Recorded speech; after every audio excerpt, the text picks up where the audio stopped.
C'était la plus belle affiche du groupe H ce vendredi au Stade des Martyrs de Kinshasa au compte de la première journée des éliminatoires de la Coupe d'Afrique des Nations Maroc 2025. Mais dès la 26e minute de ce choc, les Léopards de la RD Congo prennent l'avantage sur le Sili national à travers une erreur défensive.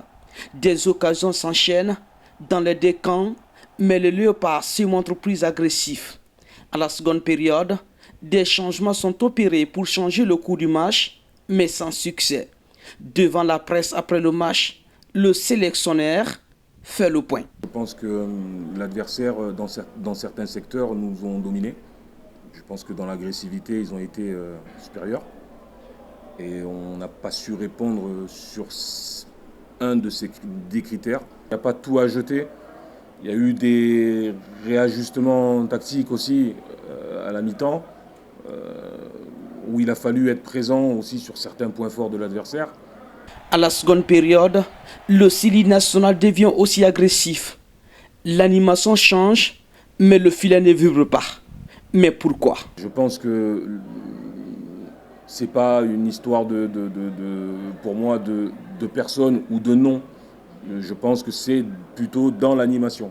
Voilà, je ne veux pas faire de cas par cas, je ne le fais jamais. Mais c'est vrai que Momo aurait pu être beaucoup plus accompagné. Déjà, il faut revoir le match, l'analyser. Il y a tellement de choses qui ont fonctionné, d'autres qui ont moins bien fonctionné. Ce serait un long débat par secteur, individuellement, complémentarité. Donc voilà, c'est une analyse qu'il faut faire. À cette première journée, toutes les dispositions ont été prises par le gouvernement à travers le ministère de la Jeunesse et des Sports pour une bonne préparation de l'équipe. Pour la suite de la campagne, les autorités du département rassurent. Il y a des compétences, maintenant c'est la cohésion qu'il faut travailler. Mais là je pense que les techniciens sont mieux à même de pouvoir dire ce qu'il y a à réparer. Mais ce qui est certain, c'est qu'au niveau de l'État, c'est qu'on peut dire, les moyens ont été mis à disposition pour que tout se passe comme ça se doit. La préparation se passe convenablement. On est venu ici dans une bonne atmosphère. Tout se passe bien, en tout cas en dehors du stade. Et dans le stade aussi, on a vu des choses. On espère que dans les prochains matchs, on fera des résultats positifs. À travers cette victoire à domicile, le Congo prend la tête de la poule H et le Sili occupe la queue du peloton.